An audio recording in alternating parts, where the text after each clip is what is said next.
What is up, everybody? Welcome back to the Twin Sons Podcast, episode 74. As always, I will be your host, Shane, joined by the most important guest of all time, Kroozin's cat. Welcome to the show, Kroozin's cat. He gets on His your name lap is. as soon as the freaking show starts, every time. He knows. He knows how to get attention in any circumstance. I don't Yeah, understand. The star of the show timing for is sure. just impeccable. It's incredible. What's his name again? I gotta start calling him Kroozin's His cat. name is Sid. Sid. After Okay. Sid the Sloth from Sid. Ice Age. I love Oh, amazing. it. Is that Ray Romano, right? Isn't it? Or no, maybe I think he's- so, yeah. Yeah. Congrats. Ray was the mammoth, I think. Hey, Oh, you're right. Yep. Yeah. I can, no contest. I believe you guys. That's Josh. Josh, how you doing, buddy? Doing good? How's it going, guys? The No- cat stole our spotlight cruising. Yep. Sorry about Sid. that. So we skipped last week. That is 100% on my own fault here. We were supposed to have Castman on. He's a great caster, friend of the show. We chatted a bunch of times before. He'll be coming on next week now. He had a real busy week this week leading up to seasonals. So, but he'll be hopping on the show next week with us, and I'm sure we're gonna have a ton more spoilers to talk about then. So look forward to that episode, and then we have a couple other guests down the pipeline too, which we're really excited for. But this week, first, I guess we're gonna talk. We did just end this battle pass, so we can cover that real quick. So I had just finished the battle pass pretty much when I finished my Last Chance Gauntlet this past weekend. I think I had to play a couple more games to finish it, but got that Senna, got everything nice and done. I didn't do the previous battle pass for two reasons. A, the meta was really rough. I wasn't enjoying the game, and B, I had bought the super big board with the Mega Minion and all. So I was kind of like, yeah. that's enough money spent on that, theme. Yep. But how did you guys go in the battle pass? Did you guys buy it, A, and how far along did you get? Yeah, I bought it, and I think I got within 40 of finishing it. I had, basically a 2-week-long vacation, so, playing actual games didn't Yep. didn't happen, and I mainly started playing Lab of Legends a lot. And so it's like, you can you can build your pass that way, but it's definitely not the most efficient way to build it. So Yeah, I bought it too, and it's funny because during the not so fun meta you mentioned, I blew right through that event pass. But for some reason, this one, I think I had probably about the same 40 to 50, whatever it is, event points left. Yeah. I just got distracted by some other games this season, so I haven't played as much as I usually do. But this was a really good pass value-wise. I'm sad I didn't finish it, but I got the important emotes, so that's all I care about. Yeah. There was the Sen at the end doesn't really matter. It's kind of just a teaser. It's just nice, but realistically, Ray, it's not like a prismatic Senna or anything. I don't think so. It's just Right. Yeah. we're getting a new champion. It's 3,000 dust or whatever. But I'm with Am Bam in chat. If you buy it, you got to finish it. So shame on both Yep. of you guys. I've Yes. let down my house. I have let down our chat. Yep. Ruined it. Completely soiled it. Yeah, no, I'm 100% with them. I just have to finish it if I buy it. I was Yeah. like I must. But this time I got lucky. I wasn't really struggling for this one. It was pretty good. I did do a decent amount through lab. Were you guys doing the Yep. Saltwater Scourge? Yeah, I've done I think 6 or so runs through that so far. Oh wow. Yeah, I like think it. I'm Doesn't at have 4 the or same 5. replayability for me that Lab of Legends has, though. I Yeah, don't know. I'm only through 2, so I can't really say. I could definitely see it doesn't have the same type of deal. So I actually haven't beaten it with Twisted Fate. I've Yeah. only beaten it with TF and MF. Okay. So I got to go in and do it one more time because I actually cared about ladder and gauntlet for a little bit. So I was actually trying Yep. the real game for a little bit. Gauntlet. Yeah. We'll get there. Yeah, I did want to talk about the Darkwater Scourge for a second though, because it is Water? or whatever. What is I just see that's the name of the freaking octopus. Saltwater Scourge, yeah. Saltwater. Wait, he's a dark one. Yeah, I'm talking about the Oh, you said octopus, Darkwater. bro, with lifesteal. Yeah, so I do agree. It definitely lacked it's a really interesting story mode and it's really fun to Yeah. do. But yeah, I would gladly go back in and play Lab of Legends base with Riven again or any of those champions again, and it would feel a lot different every time. This one, it was definitely different. I don't know if the replayability was just lacking for I'm not even sure what reasons, but it almost felt like I could explore the whole map, so I just kind of was like a completionist every time. So I felt like I didn't really need to go and replay it because I literally went the two runs I did every single node in the whole thing. Yeah. So I didn't have You I ever- want to replay it. So there was a couple like middle bosses that you could run into. I ran into Swain, Azir, Yeah, and Karma. Are there any others? that is the three I've seen from I other. believe those are the Yeah, yeah. I saw Because Swain you're as guaranteed to get one of those. Yeah, It's just I think those are the only three I saw too. yeah. Yeah, I thought the Karma was really cool. I haven't seen Karma yet, actually. But I demolished her, so I couldn't even feel Yeah. the effects of I it. did do. I So think Karma where you start at 10 mana, right? I think I did that yeah, one. yeah. Yeah, so it's Oh, pretty nice. nuts. So she just starts leveling. That is cool. Essentially. Yeah. I was trying to to pinpoint why it doesn't have replayability, and I actually I think it's Bam Bam in chat said too. It's a lot of it has to do with there only being 3 champions to choose from. Yeah. But I think that combined with the difficulty variation that Lab of Legends has is what gives it its replayability. Whereas I feel like I'm doing the same thing every time I play a Twisted Fate run. Yeah. Right. I'm sorry. No, I love it. He's really far back there, still meowing so hard too. Yeah, no, I agree. It's definitely like 3 champs is locked, and then I think even what Casual was saying in chat too is that they are all Bilgewater champs too. So it's not like not the same playstyle. Right. It is all the same region, so it is. It definitely hurts in the sense of the replayability. I still am super hyped that they did this mode, and I love that this is the first. I hope they iteration of expand on it. Yeah, right. And it definitely can. As far as like other deck builders you guys have played, how did that feel? Like I know Josh, you're a huge Slay the Spire fan too. How did it feel in like? Is there things that you liked about it more or worse than Slay the Spire?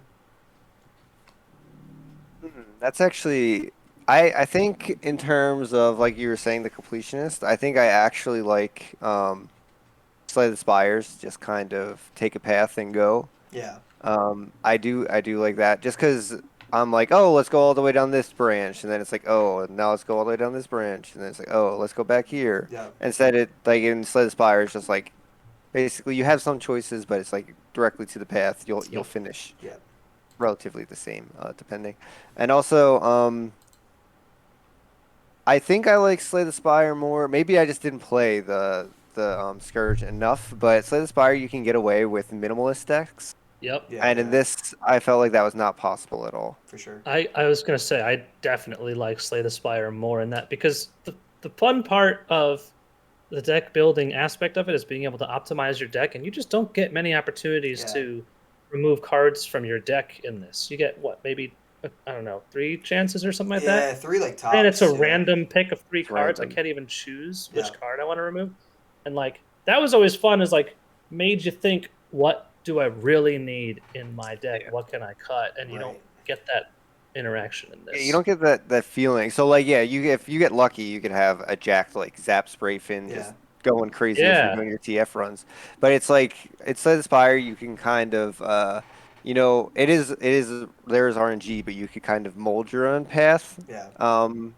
And this is kind of just like you're getting a mess of cards, and it's like, oh, this one somewhat goes to my stuff. This one somewhat goes to my. Oh, this one doesn't go at all, and then you feel terrible because you didn't get anything good. Mm-hmm. Yeah. And they're forced ads. That's the biggest thing for me. Yeah, is that you can't pass on an addition, and even in Lab of Legends that was annoying as well, not being able to pass on something because like something I really just don't want to add. Whatever the smooth soloist to my deck, but it's the best option because the other 2 are sunk cost and some other garbage.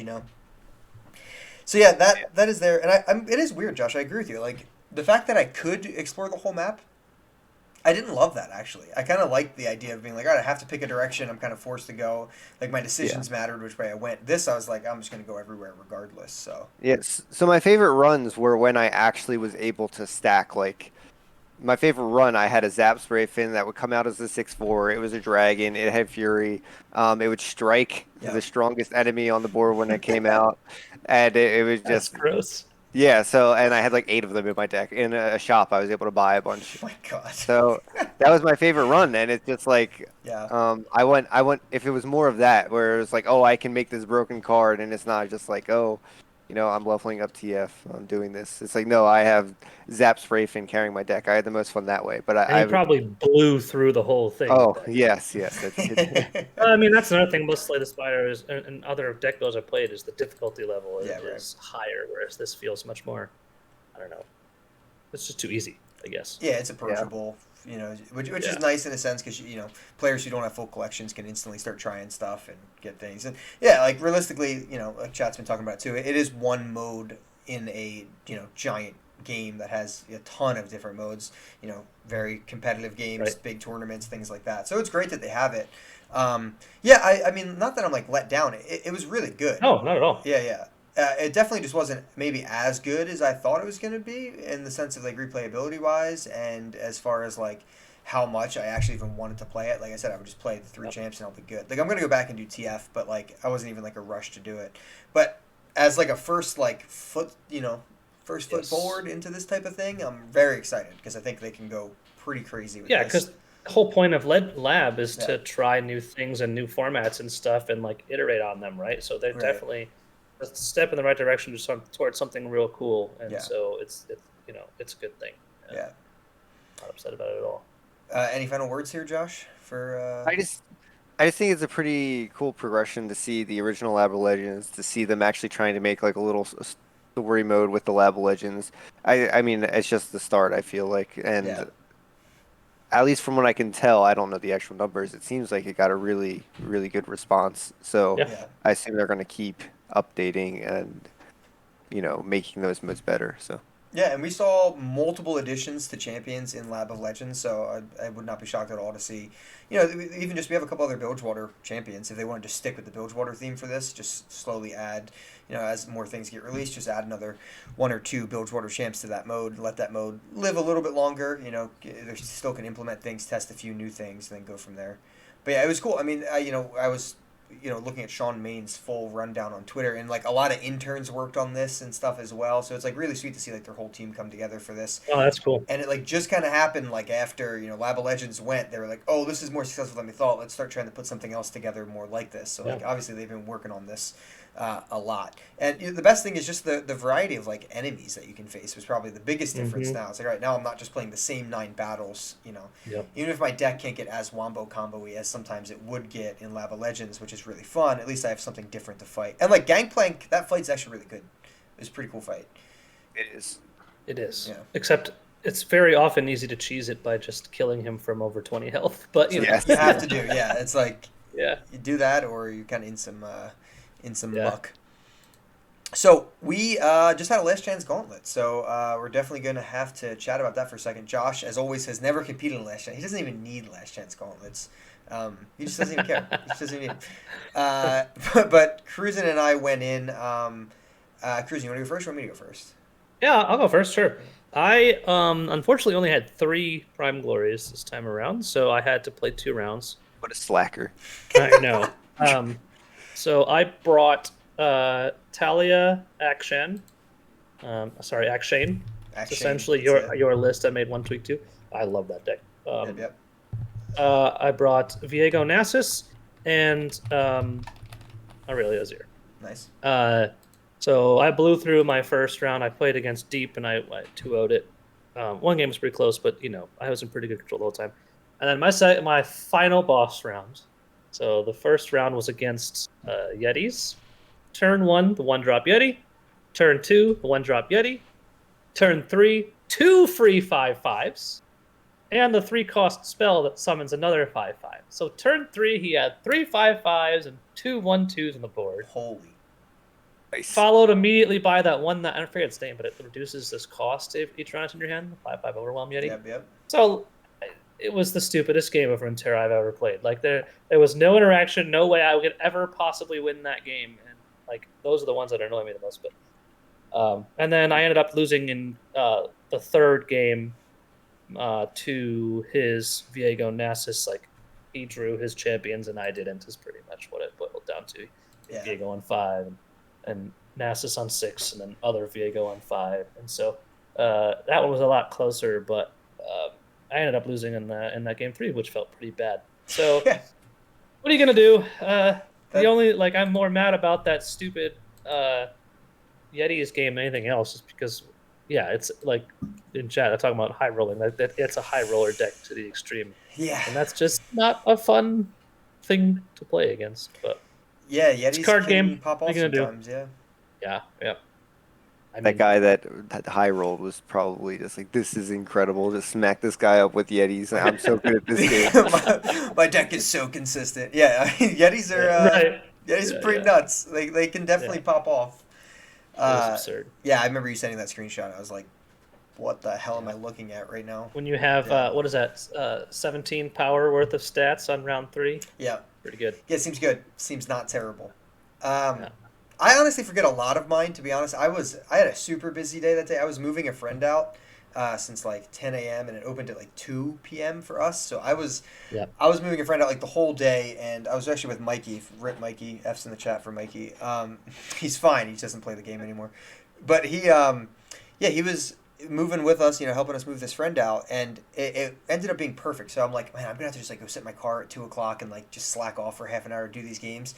Well, it turns out like we're moving everything in, and they got like this big door jam, and they're like, hey, we're gonna need like 15 minutes to like get everything unpacked. So I was like, perfect. So me and Mikey sit in the back of a U-Haul, and then he just watches me do my Last Chance Gauntlet, which was hilarious because this is great. Mikey like doesn't remember. He's like, what's Viego do? Because I brought in Action and Talia again. I copied you, Kroozin. I went to your version of the deck now. I dropped the Rolling Sands. I brought in TF Viego for Viego control with kegs. It was the same exact deck I used with Kindred. I just dropped all of the Kindred, and then that's usually a good idea. Went into TF. Yep. Yeah. For Kindred. I wanted it so bad to work, and then I brought in Sejuani Gangplank. So they actually banned Talia, and I was like, "Are you kidding?" Like the one deck I want to play more than anything. I was tilted. So I play a Sejuani Gangplank on Sejuani Gangplank mirror match, and it's just. They saw everything they needed. I had the full mulligan. My first opening hand was like absolute dog water. It was like Dreadway, Sejuani, like 2 other 4-drops or something. It was bad. So I full mull, and they're just like, oh, Corsair, whatchamacallit, Warning Shot. Then they have Monkey Idol. And it was just like perfect. I was like, okay, like their stuff's leveled on curve. My stuff is 2 damage to Nexus. Got ran over, and I was like, well, this is going to be it. Oh, also I didn't say I went in with 4 Prime Glory, so I just had to win 1 round.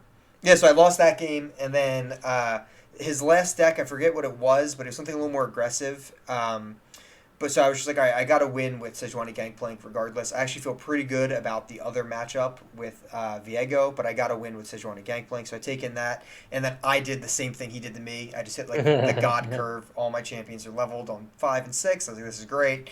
So I did that, ran that game over, and then it came down to his slightly more aggressive deck. I forget what it was. It was something very odd. Versus Viego control, and then Mikey had never seen Viego, but Viego was leveled and insane and like a 20 attack, just monstrosity, just like killing everything. And he was like, "Oh, he seems good." I was like, "Sometimes he's not that good, but sometimes he does this, and it's satisfying." So I got in from that. So Kroozin, I guess, following up, do you plan on playing this Saturday for the open rounds of the seasonal? No, I will not be qualified. In fact, for the first time in many seasons, I'm not even Masters right now. So I'm certainly not getting top 700 in the next, 6 hours or whatever it is. You got this. So I get off the gas right now. Yeah, go. Sorry, I let everyone down. I will be hanging out by the pool all day on Saturday. Nice. You guys have fun. I wanted to get in. And I have plans with Josh. Josh is having a barbecue at his house. So I'm in, but I think Josh, barbecue starts at like 3, right? It does. Well, the thing starts at 12, so I'll play a round or 2. Yeah, I will. I mean, if I go like 3-0 before getting to Josh's, I might play a game or 2 on my phone while at Josh's. We'll see what happens. If I end up going 5-0, I'll probably just leave. No, I'm kidding. I'm a little offended that I didn't get an invite to this barbecue, by the way. I know, man. You would have driven 14 hours. Yeah. I left now. I could get there on time. It's because you're wearing a Giants jersey? Is that why? That's fair. Yeah, so, I'm excited. I'm also, with Kroozin, I'm not Masters this season. I'm only Diamond. I had no plan to try to grind into top 700 or anything like that. I feel like I could get to Masters relatively, in some time. It would take multiple games, but I have like 3 decks that I have pretty decent win rates with right now. I just don't feel like grinding that many games, so... I know. Imagine wearing a Giants jersey. Honestly, I highly suggest if you are watching this podcast, just don't watch the YouTube video. Just listen to it, so you don't have to look at the Giants jersey. That's my suggestion. No. Listen, you don't understand how YouTube algorithms work. Watch the video Mhm. and comment why I'm trash for wearing a Giants Oh, that's jersey. what I meant. Yeah, that's sorry. That I want to see. You got to boost the algorithm. That's right. Yeah, so anyone who did make it through Gauntlet, congrats. If you're trying to make it through ladder, if you're listening to the show live, you have like 6 hours. If you are listening tomorrow, you probably don't have any more time. So good luck if you did get in, and good luck in the open. So again, this is going to be the 9 rounds thing. So it's not going to be the 7 or the 5 rounds it used to be. You have to go 5-0. So you can go 8-1 and get in. You can go 9-0 and get in. You can go 7-2 and get in only if you're extremely high up on the ladder. If you're a Gauntlet player like I am for this seasonal, you're going to have to go 8-1 minimum to get in to the thing. So it's a long day. So good luck. Are you going to keep going if you're like 4-0? Are you going to keep going on Saturday, or are you just dropping out? I'll be in the bushes. Josh will probably throw my phone in the bushes, like he said. Yeah. All right. Okay. All right. That's fair. We'll see what happens. I mean, okay. We'll see what happens. He could get lucky. There's a rainstorm that keeps changing every day that I look. Yesterday it said it was going to be all day. Now I look today and it's only going to be 3 hours. I'm about to do a rain dance, bro. Get this freaking rain. No, I'll definitely play the morning up. So I'll play a couple games and see how it goes. I don't have the highest hopes. I'm probably bringing in that exact same lineup. It just feels flexible enough where like it doesn't have like any outrageously bad matchups really across the board. Nothing feels awful. Most likely, Ban, Lee Sin, or Ashe is probably my 2 targets for that because a lot of it's mid-rangey style decks. And just go from there. If I get like triple aggro lineup, it could be a little rough if they ban Viego, Kegs. But like, if I get that, comfort picks, man, the games will be over. Yeah, just go. That's my biggest thing. I always just try to go with what I'm comfortable with, and as long as it's not like, oh wow, this is bad against everything, then I'm okay. That probably shouldn't be in your lineup at all. Yeah, right. Sure. Is having to win 8 matches really better than having to win 5 matches? Great question. I don't know. It is a lot more matches. To me, objectively, yes. Like the fact that you can lose a match, is huge because even the best players in the world get unlucky. Yeah. And being able to drop a match is huge.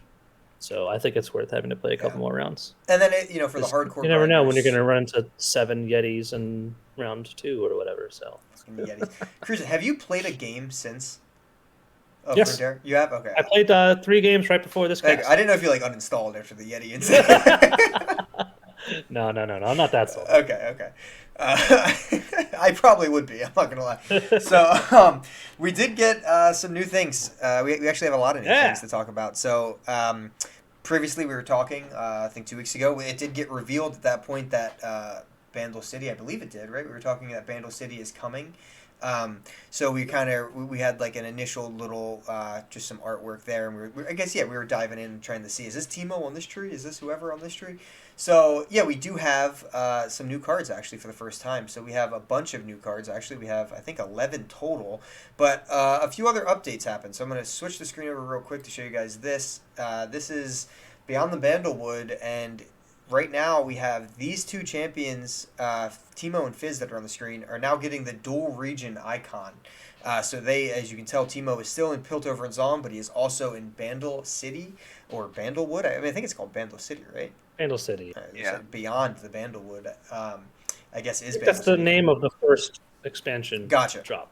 All right, so Bandlecity is the region. So we do have Teemo and Fizz both going into that, and you can see also new art for these champions as well.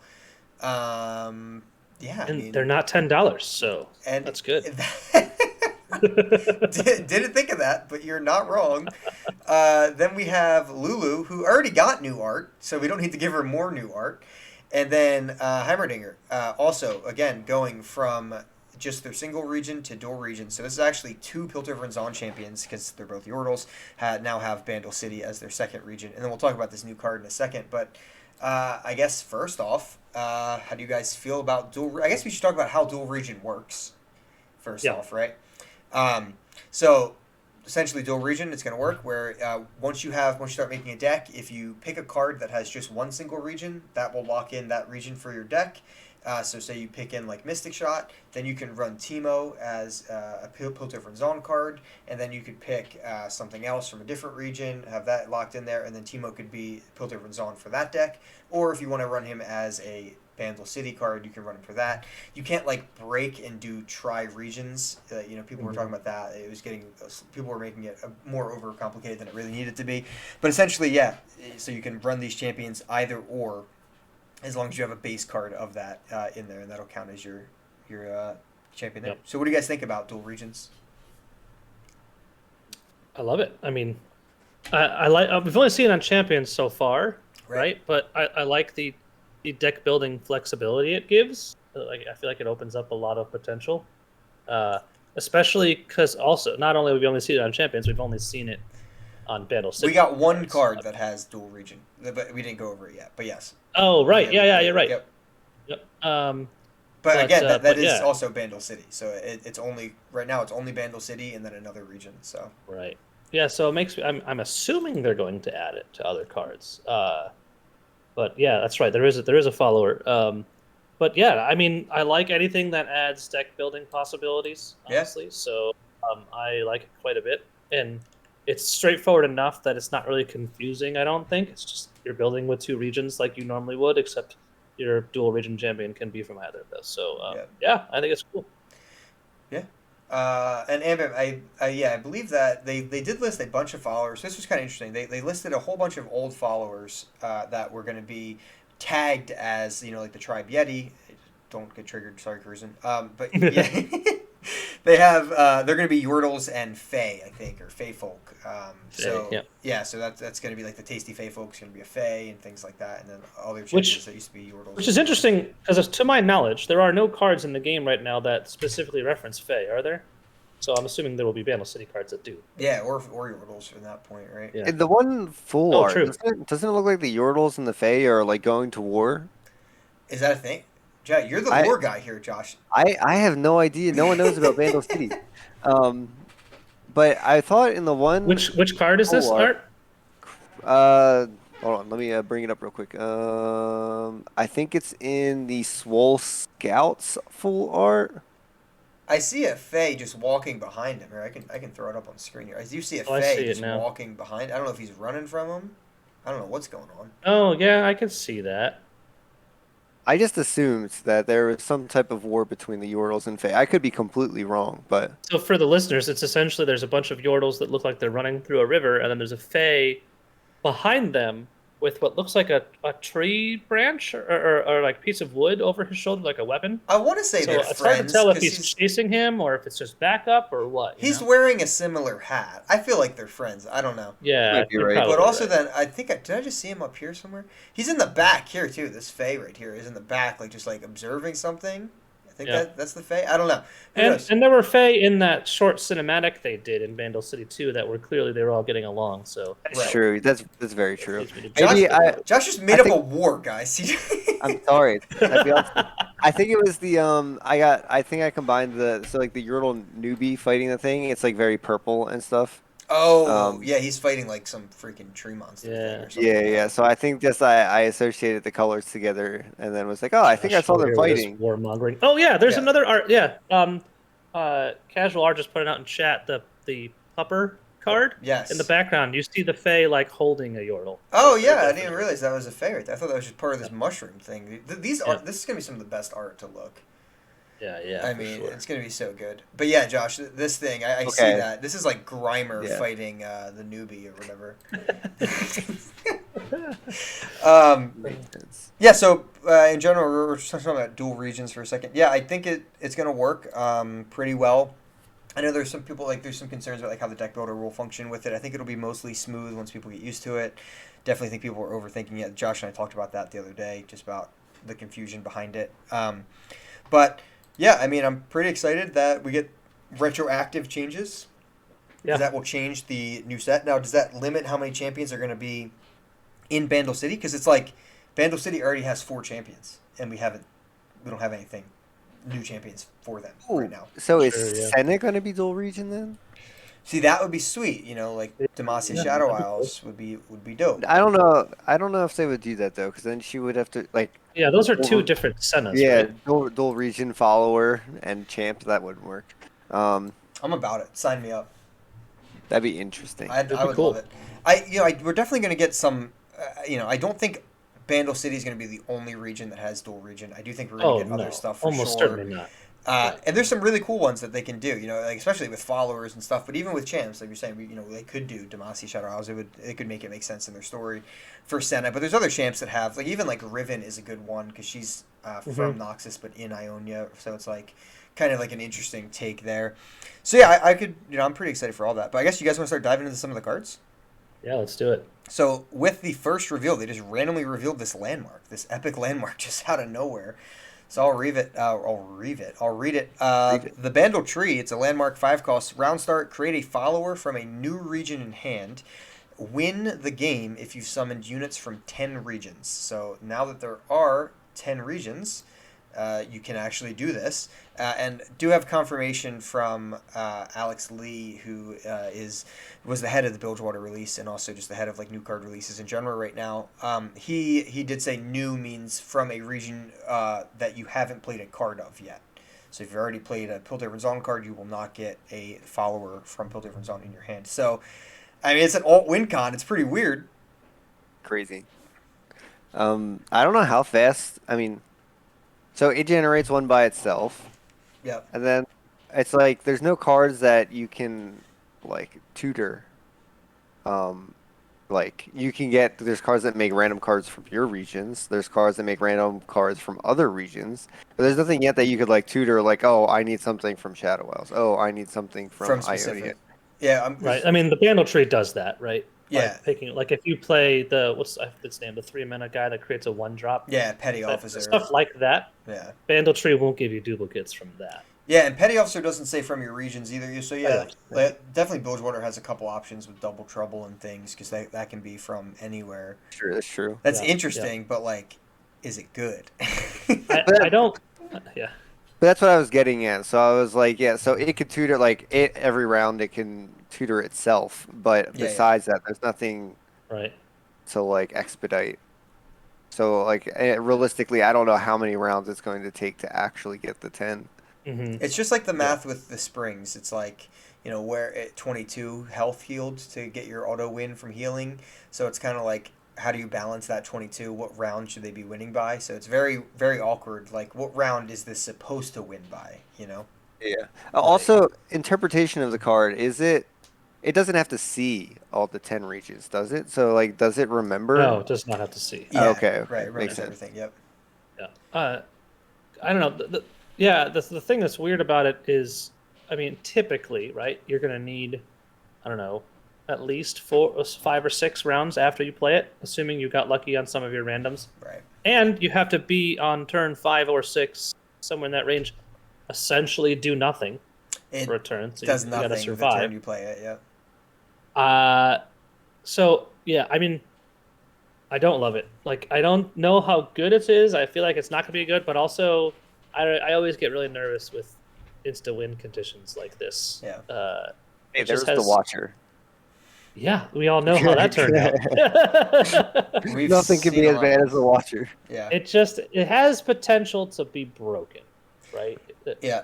I think anything that says win the game just has potential to be looked at, and people are going to play with it because it has that powerful of an effect. Yeah. We've seen so many changes. It'll be fun to mess around with, no question. Yeah. It's just an obvious finisher, so it just depends on how consistent that finisher is. And who knows what else we're getting in Bandlecity too, so we could be getting a more create random stuff type cards from Bandlecity, so to help that out. But yeah, I mean, definitely on the surface, it's wow, I got to spend 5 mana. I don't even get a new follower until the next turn because it doesn't even get it when it summons. Right. It's only round start. And it could be a terrible follower. A terrible follower. So you have to spend 5 mana on one of the most important turns of the game if you need the cards created. Now, if you're making 10 followers from all different regions, or just not even 10 followers, just 10 units from all different regions without having to use this card, that's okay. Then you can just play this on turn 10 and auto win or whatever, right? Yeah, but if you're reliant on needing to get these extra followers, it's a big setback for 5 mana to do nothing on that turn. So it's definitely, I'm on the fence of if I was rating it for Runeterra CCG. I'm okay with it being bad. Yeah, same. If it's just a card that casual people want to mess around with and normals or something and have fun, that's perfect for that. Yes. And cards like that should exist. It's not everything. Turn 5, Talia turn 6. Oh, there you go. It's a win in 4 turns at the least. Dude, beautiful. Easy game. Yeah, duplicate it. My God. So that was kind of a weird introduction card, but I mean, I guess it's literally like their tree of life, right? Like the Right. Bandle tree. Yeah. It's like their focal point, I guess, like the Grand Plaza or whatever of Demacia, I guess. Yeah. But we have 10, I think, more interesting cards. I am like very shocked that there's this much puff cap support, though. I know, Right. it's pretty amazing. Oh, Real quick, for the yeah. Bandle tree, What's it's the pretty... opposite of amazing? Because that's Yeah, I was gonna say, this is awful, Josh. What are you talking about? No, for the Bandle tree, I think it's pretty cool because I'd assume the way that it looks, it has something to do with the portals that go into Bandlecity. So Yeah. like Hmm. it says that Bandlecity pops up everywhere, so like people from or like things from all regions are coming into Bandlecity at random times if they find the portals. Yeah, So like lore-wise. Sure. I think it's pretty cool lore-wise how they do that. Yeah, all the 'Cause just like branches have portals coming in. I have the art on screen now. It's like yeah. it definitely has that vibe. Oh yeah. Yeah. So I think it's a pretty cool from a design standpoint and Yeah, like absolutely. design and lore. Yeah. Yeah. So I mean, here we go. We got to dig through a lot of puff cap support. But I mean, a lot of it's really interesting. So I'm about it. It's just very very interesting. And you know, Teemo is, you know, he's a love or hate it type champion in general. You know, some people are obsessed with Teemo. Some people are like, I hate this man. And it's the same thing as League, right? I mean, League has he fits his kit perfectly because They're doing you a know? very good job of making him as toxic in this as he is in League. it's what they do. So we got the first card up. It's Poison Dart. It's a 1-cost slow spell from Bandlecity. Deal 1 to anything and plant 3 poison puff caps on random cards in the enemy deck. So interesting. What do you guys think, Josh? You want to go first? If you pull the puff caps, that's pretty good value for 1. But if you don't pull the puff caps, it's kind of just like a parlay into the Nexus. Right. Yeah, I think where this comes in handy is there's a card we're going to talk about in a minute that creates one of these. Yeah. Like I don't think I would main deck this card, but it's good free value and something like that. Yep. If that makes sense. Yeah, I mean, this is all going to be focused on how many puff caps you can get into your deck with all these cards, right? And they all affect, you know, there's a lot that synergizes with you want them to have as many as possible. They deal more damage, etc., etc. Yeah, I mean, it's It's intriguing. kind of funny that you can use it to kill your opponent's Teemo. Ah, that's true. Yeah, for the Teemo mirror matches that are bound to happen, Yeah. you can do that. Yeah, I mean, the fact that it's 1 to anything, it's, you know, it's there. Like you said, probably not main deckable, but interesting, to say the least. We'll go. It could be main deckable. It could be. There's a chance. I don't know. Maybe in something like Teemo Ez or something like that. Anything Oh, that no, never mind. does Yeah, you could do that. anything that does like damage per cost, I think possibly has a chance to make it somewhere. Yeah. Yep. It's true. And It is a target, too, like you said, for Ez. Yeah, and the potential to do 4 damage for like if these puff caps become so potent that they are now a legit burn deck instead of like Yeah. a slow, like oh I'm gonna use a bunch of spells until you have 100 puff caps with the peddler. Right. If this becomes a legit burn deck that you could finish by turn 6, which we're hoping it doesn't happen because that'd be ridiculous. We want And it. the poison dart, yeah, the poison dart, you definitely want it, but. Yeah, the cool thing is, like, previously, really, Puffcat Peddler was really made that deck go. I think they were pretty reliant on that, and maybe they're not as much anymore because they do have a lot more access to get 3 puffs. But obviously, that helps even more. I mean, if you Poison Dart with a Peddler out, right, that's six puff caps. Mm-hmm. That is, pretty that's pretty legit. Yeah, especially when we get with to the 4-drop, yeah. Yeah, with the 4-drop, yeah. So Peddler on 3, 4-drop on 4, and then if you save 1 mana, then you get 6 puff caps right there. We got to talk about my boy here, the freaking Stinky Wump, dude. Probably like the best card they've ever printed, to be honest. 1 cost 2/1 from Piltover and Zon. Last breath, create a copy of me in the enemy deck with 2 poison puff caps attached. Dude, I don't even know what is happening right now. I mean, it's a 2/1, which is fine, and if you really need a 1-drop in your deck, it adds 2 puff caps. I mean, it's like a crap card for them, right? So it's kind of like the Pesky Spectre, and you're adding 2 puff caps. You're leveling your Teemo, right? I think the Stinky Wump's not bad. I He's don't. I don't It's an mind ag- the Stinky Wump. It's an aggressive one drop that helps level Teemo. Yeah, Can trade well, yeah, and like, I mean, not that it will matter in this type of deck, but like it'll all go back into your deck when they play it, if they ever yep, play it, which they probably won't. yeah. They might be forced to at some point. I mean, yeah. Yeah. I think it's an include in a TMO deck, personally. Yeah, it might be. So it's weird because it's like you add the card to your deck and it has two puff cards attached to it.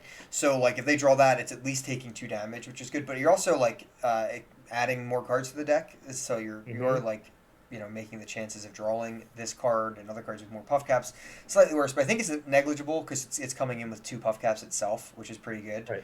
So I think breaking one of their draws is worth it alone. yeah, right, and it's going to do at least 2 damage when they draw it. So. Any more puff caps you put on after the fact is there. Yeah, Stinky Wump's pretty legit, dude. Yeah, I mean, like it. he's also having the time of his freaking life in this picture, dude. Yeah, he is. Do you have a floor for that? Yeah, dude, look at this man. I love him.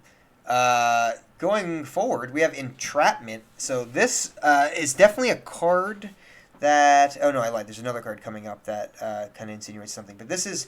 Pick one of 3 units or spells from the enemy deck and plant 3 poison puff caps on all copies of it. It's a 2-cost burst spell for Bandlecity. Very interesting card. So obviously you want to pick stuff that you think they're probably running 3 of, right? Pick that and then add 3 puff caps to every copy.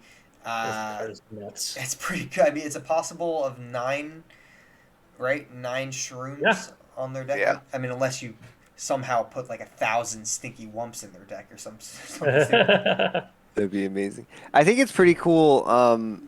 So like if you're going against Bilgewater and they're running Zap, it's like they may be scared to play the Zap because they may be taking 3 damage. Just my God, go hard! Put it on go hard. Oh, I wonder how that works. I wonder.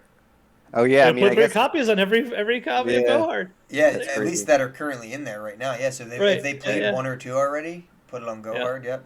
Yeah, so it is unit or spell. So not that many people are running 3x of landmarks or anything like that, but it does say just unit, so it's followers or champs or anything. So yeah, it's this card's interesting. I mean, it does set you behind. It is 2 mana to do nothing the turn you play. Yeah.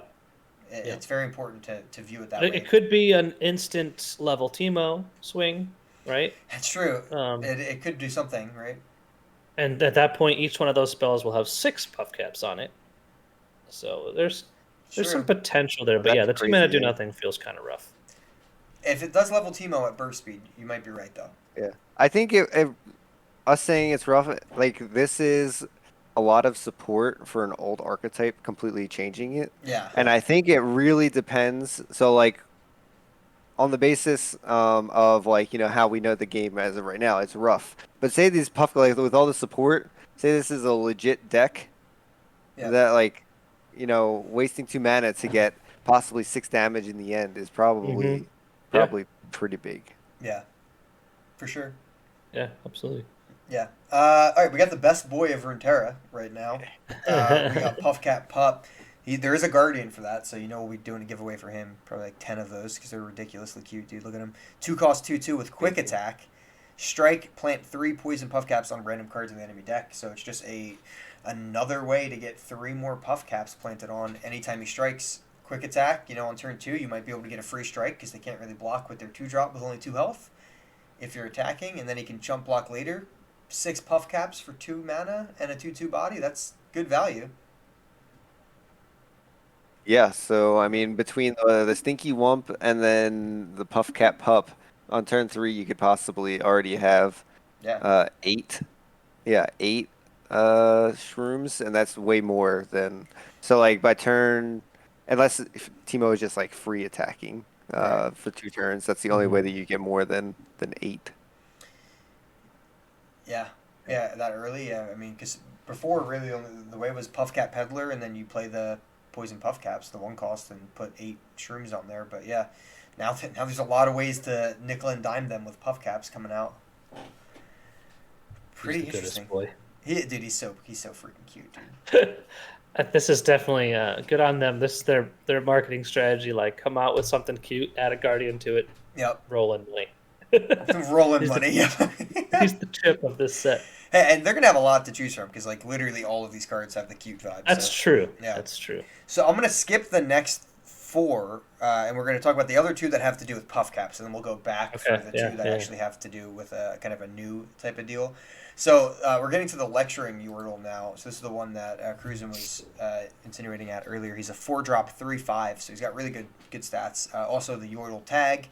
He is when I'm summoned or when he attacks, create a fleeting poison dart in hand, which again is this 1-cost slow spell.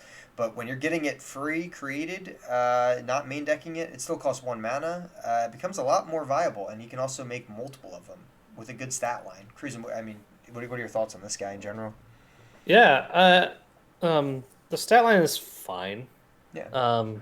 But yeah, the fact you can make 2 the turn you play him is pretty cool. Because then it essentially is creating a slow speed Mystic Shot that also plants 6 puff caps in your enemy's deck, right? Right.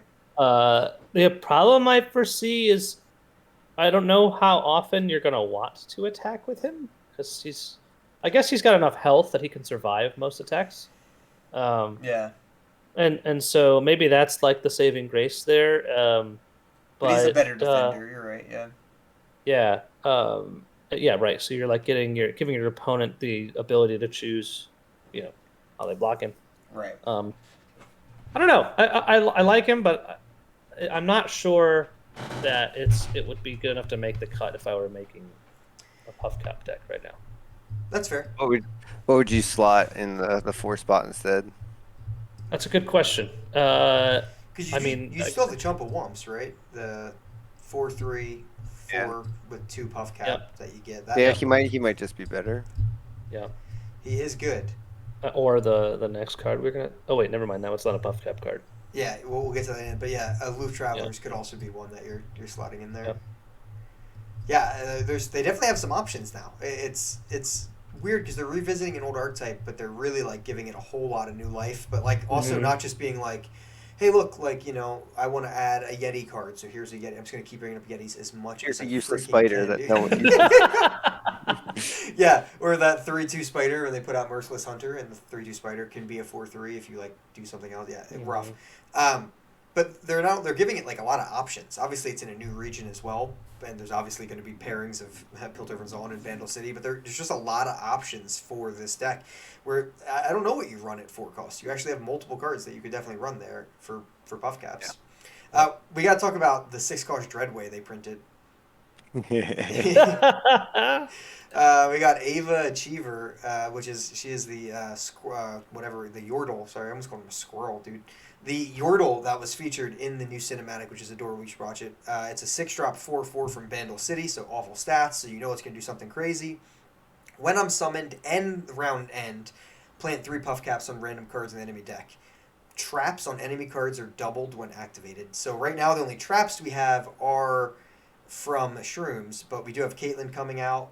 We think she's in some of the trailers, and she has traps. Ziggs with bombs. Ziggs has bombs. Yep, very true. Yep. So we could be getting more trap cards, so she could be seeing play with other things, but obviously a ton of synergy with puff caps. Essentially, the Dreadway already doubles puff caps on turn 8, and that can be game ending, and it's super legit. Now, if you can do it on turn 6, and when they start drawing them, this card's really good. It's my dream. A couple expansions ago, I had the dream of doubling the damage of puff caps with Dreadway when Dreadway was still a 9 cost. When it still costs 9, right? Yeah.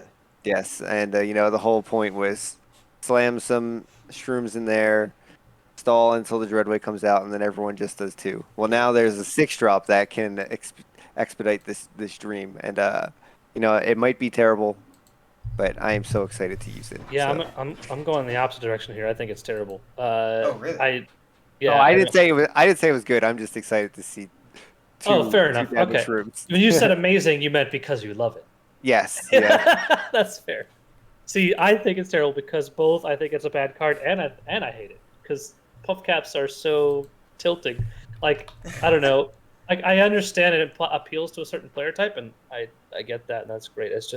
It's puff caps have always been way too RNG for me, and it always bothered me, I guess. Like, it's just not an archetype that I enjoy playing or playing against. Right? How do you minimize the RNG? you throw more puff caps in there. Yeah. So And then double them. But the thing is, like, it's a 6-mana 4/4 that, like, that's just, there's so many ways to kill this. There Like, are. I feel like it's very often going to die the turn that it's played, and you're going to have paid 6 mana to plant 3. 4 health, do you think is going to die easily? On turn 6, yeah. I mean, I feel like there's a lot of ways to do 4 damage, like Black Spear, Merciless Hunter. One runs Black Spear. I run Black Spear. Black Spear's not bad right now with Vieg. Yeah, I know. As like a 1 or 2 draw, I know. Yeah. I've seen it come back. I don't know. It's just 4 damage doesn't feel like a lot. I remember when Runeterra was 4 health was, would push people over the edge to survive. I guess the fact that it's on turn 6. On turns 3 through 4, 3, 4, maybe 5, yeah, but on turn 6, like, there's so much bigger stats out there by that point usually. So realistically, it needs to live for 3 turns probably to double that damage, right? 3 draws. So if you're running cards that force them to draw more, obviously that helps, like Hexcore Foundry or anything, or the Aloof Travelers, or that weird Investigator guy. So that does expedite it. But yeah, I mean, just playing her on 6 and passing to, like, their offensive turn might not. She'll probably die. There's a lot of challenger. There's a lot of vulnerable right now. I mean, at least in this meta. So yeah, maybe playing her like at the end of their offensive turn. Right. Yes. You can get the most value because then they'll draw and they'll get at least or one. on their your attack token. Right. Because at least get 1 draw. Mm-hmm. Yeah, and then if you can force any more, great. I just saw in chat. Just had an idea. I don't know if this is what you meant, but sparked an idea in me that would be pretty cool. I have no idea if this is ever going to be in the game, but a predict mechanic, but on your opponent's deck, would be kind of cool with all of this, especially if you can start picking which cards have puff caps on them. If they show them, Yeah, that'd be kind of fun. I mean, they're clearly pushing. I mean, we can go to Aloof Followers. They're pushing the disruption mechanic more than they ever have before. I mean, they're adding a lot more trap cards, but then we have this Aloof Travelers, which is the only other dual region card we have outside of the 4 champions that we know of. And it's also Bandlecity and Piltover and Zon. It's a 4-drop Yordle with 3/4 stat line, which is obviously slightly under. But when I'm summoned, both players draw 1, then your opponent discards their highest cost card. This one's kind of causing like a fit right now through Reddit and Twitter and things. People are like on 2 different sides of the fence. Some people think it's bonkers. Some people think it's garbage. Some people think it's going to be the next Soothsayer, whatever that was. Everyone was freaking out about that card, including myself. So I'm not sure. But this card does have a disruption a mechanic where you're making your opponent discard a card. Really, we have Hunt the Weak from Noxus, that 2-cost card. Yeah. Like, that's the only other card I can think of that really disrupts Sleight of Hand does it well. Yeah, and then there's the other Strong Arm where you take someone from their side of the board. So there's a couple, but this one seems pretty good. None of those cards have ever been used in any deck ever. Yeah, my Sleight of Hand deck was the best. What are you talking about? Yeah, this one's interesting. Obviously, it has the attached synergy with Puff Caps, where you're making your opponent draw more cards to take more damage. But also, Lucia in our chat or in our Discord, who's one of our mods, she's great. She was talking a lot about the different things that you can do with this, but against the different matchups, like this can against Lee Sin. Oh yeah. Against Lee Sin, they don't run anything more expensive than Lee Sin. So if they have them, you can nuke a Lee Sin, right? It doesn't say non-champion card. Yeah. Against aggro decks, you're going to, on turn 4, you're not getting the best body, but you could really pick their Gangplank off the top, or you could pick their Decimate or something out of their hand, right? And just force them to... Ruination. Right, against your control deck, you can get rid of their big things, like Ruination, or if you play Trundle and you kill the Ice Pillar, or something like, there's a lot of cool things that could happen with this card. I don't know. What do you guys think about it? I think it's way better than the other cards we were talking about that with your opponent's hand. Obviously, the draw alone makes it worth. Yeah. But honestly, to me, it's more just going to be super tilting to play against. That's the only concerning thing. Like, am I going to have to start on turn 3 thinking like, oh no, what do I do with this card? Do I want to hold on to it or we'll just get discarded? I don't know. Yep. I have no idea if it's going to be good, but it's going to be annoying. That's for sure. It seems like a good card in Teemo, but like Josh was saying, though, it's like how many 4-drops are there now that are good with Teemo? Right. Yeah. Yeah, it's a very crowded space.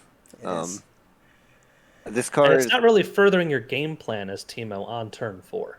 Mm-mm. You don't have enough puff caps in their deck yet to make it worth it. Yep. Yeah, if you do like Teemo turn 1, get a hit. If you do the dog turn 2, if you yeah, so I guess I wonder, can you level Teemo up on curve for the second attack now without needing 2 puff caps? Because like if that's possible, and then it's like on turn 4, it's like that could be they could have Oh yeah, you 30 definitely could. Yeah. they could have 30 puff caps in their deck. Yeah. Yeah. Yeah, Gross- you could gross. just like I'm saying, you can play this whenever too. You can play it later. It's like it's Entrapment means you could do it turn 3. in entrapment. You can level Teemo up real quick with that card. If Interesting. you hit 3 of their cards, yeah. That's a little high rolly, but Yeah. Yeah. Yeah, no, I like the card a lot. I think it's pretty good. I think the earlier you play it, the more effective it probably is as for what it's hitting, making them discard, because you can really make them discard things on curve, which is pretty cool. But playing it later, you're probably going to get more value from them taking more damage from a shroom with the draw. Right. I don't think it's a 4-drop you're very often going to want to play on turn 4. Yeah, Like, but I don't think I even count it as a 4-drop, right? It like yeah, like it does really freaking mess up Lee Sin though, which is really funny. So True. Against Yeah. Lee Sin, it's a 4-drop. yeah, right. I was kind of Or thinking Gangplank of the current meta, and it's like a lot of decks are looking for these, 5, 6 drop cards, and it's like if you don't play the Travelers on turn 4, they're probably getting their win cons out. Mm-hmm. Yeah, like even says running Gangplank, right? I mean, really they have That's what, yeah. they have Yeah. Dreadway and the 6 cost bow shot Yep. thing, but other than that, it's champions that you're discarding, which is pretty good. Just the fact that it can discard champions is very interesting, which is leaving it on the table of like, could this be something? All right, we're going deep now, so we got a couple more cards to talk about, which are completely separate from Puff Caps. Really, they just have a whole different style. We'll go through these ones slightly faster, but we have Sump Fumes, which is 3-cost fast spell. Deal 2 to a unit. If you've added 2+ cards to your hand this round, deal 3 instead. I'll just read the other 2 as well, so we can lump them all together, because they all have that same exact condition. So the Yordle Newbie, a 3-drop Yordle 3/2. When I'm summoned, if you've added 2+ cards to your hand, grant him +1/+2. So it'll be a 4/4 for 3. The Swole Scout, which is the Swole Squirrel's younger brother. That's not canon, but is a 4-drop 3/2 Yordle. Oh, it is now. It is canon. You heard it here first. When I'm summoned, if you've added 2+ cards to your hand this round, grant me +1 attack and elusive. So it could be a 4/2 with elusive. What do you guys think about this new mechanic? These are all Bandlecity cards. I'm sorry, the Yordles are Bandlecity cards. The Sump Fumes is actually a Piltover and Song card. What do you think about this mechanic in general? That if you've added cards to your hand, do X. So by adding cards to your hand, that's either drawing or creating, correct? Correct. Yeah. I think So like it does has both. direct synergy with like the Foundry, right? And then And Bandletree and Chump Wump. Yeah. like all yes, those yeah, things. yeah. So Someone it's- convince me that Sump Fumes isn't trash, please. oh no, I don't think that card is because it's to a unit. Yeah. If it was Like if it was its to anything, upside is equal like value. Otherwise, it's a bad Mystic shot. Yeah. yes. I was thinking, yeah. So if it was deal like 2 to anything, or and then Right. if you add 2 cards, if it's 3 to anything, then I think it would be a lot better. But because it's stuck to units, Yeah. it kind of sucks. Yeah. I agree. I was hoping one of you could convince me otherwise, but I don't. No. There's no way. I The thing is, yeah, like, it doesn't look The good. condition in this type of deck doesn't seem hard to pull off, Right. but the rewards you get for them are pretty underwhelming. All 3 like- of these seem underwhelming rewards. A Yeah. 3-mana 4/4 Which would be is- great if you could do it on turn 3, but you're not going to do it on turn 3 because you have to also have 2 cards be created, which means you're spending other mana. Yeah, you have to do right? something else. So it's like Chiari, right? The 3-drop 4/4 Chiari the Student. People kind of thought that might be actually decent, but you still don't run them because it's just 3-drop 4/4 isn't all that important, Right. Yeah. especially when you can't even get it on turn 3, like you're saying. It's kind of weird. It's like I know they're trying to promote more value for these drops towards the end, so maybe it's like Yeah. you could spam Yeah. out the cards, but it's just kind of weird that it's like backwards. So like the Lecturing Yordle, it's like when I'm summoned or attack, I create a card, but then he's the 4-drop, whereas there's also a 4-drop that has synergy with them, and then there's a 3-drop that goes before him that Right. you can't proc Right. because it's not on curve.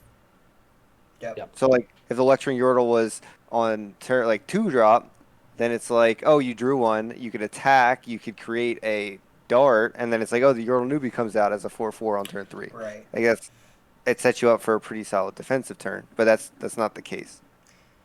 Also, if we're gonna be a swole your scout, Why is he elusive? right? You should have overwhelm or something. Yeah, man. Give him tough and But overwhelm. I guess the scout.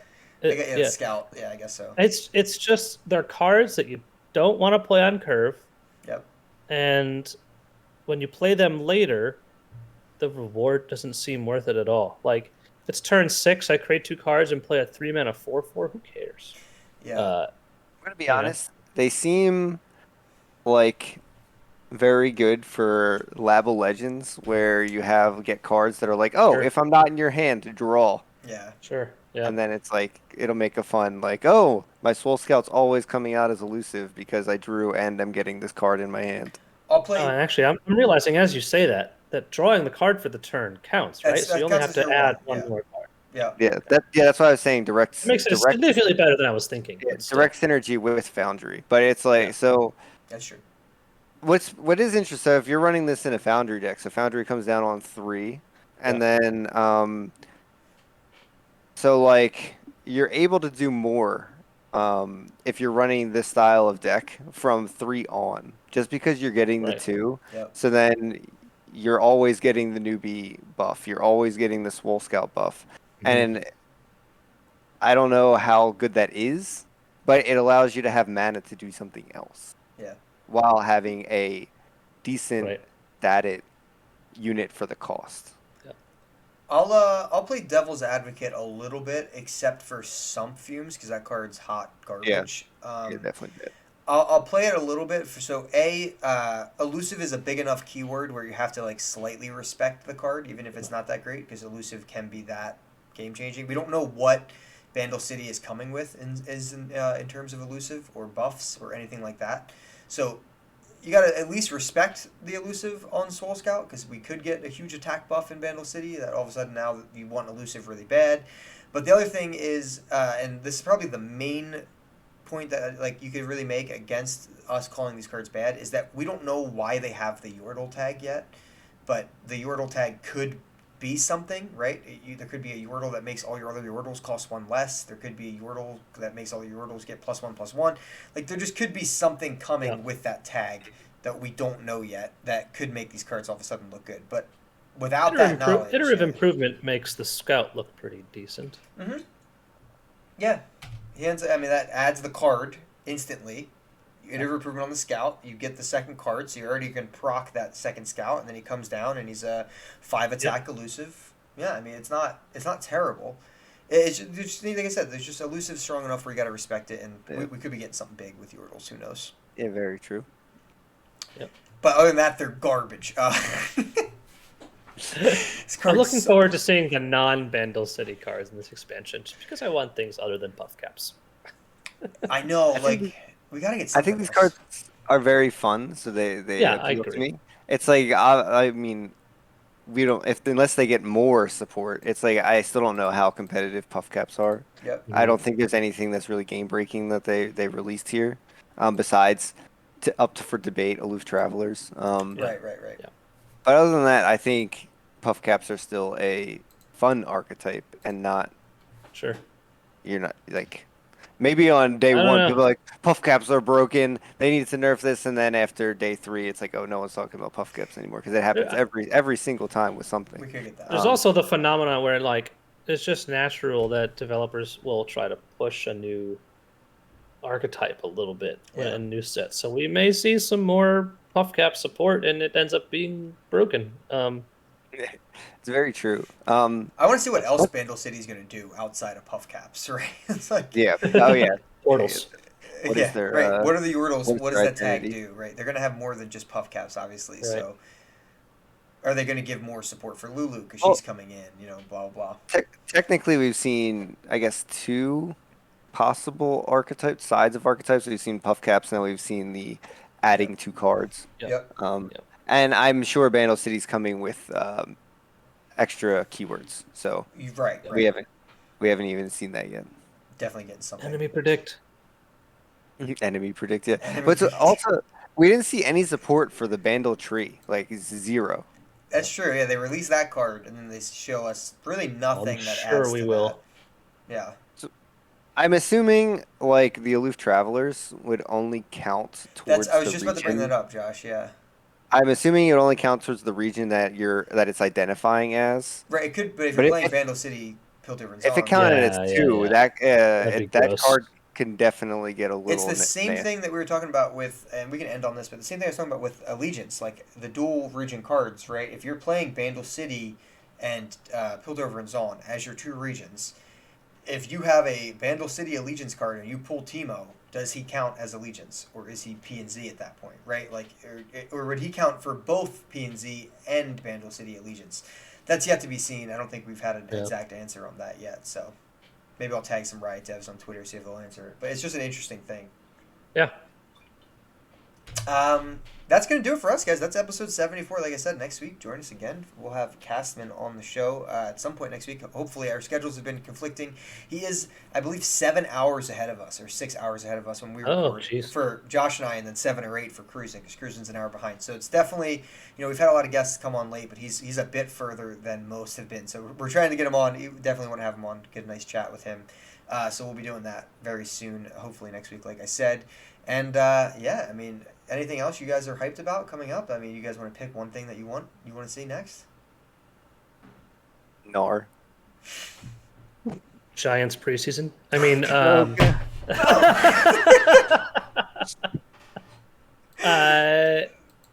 now I just want this enemy predict mechanic that I just He made just up wants today. enemy predict.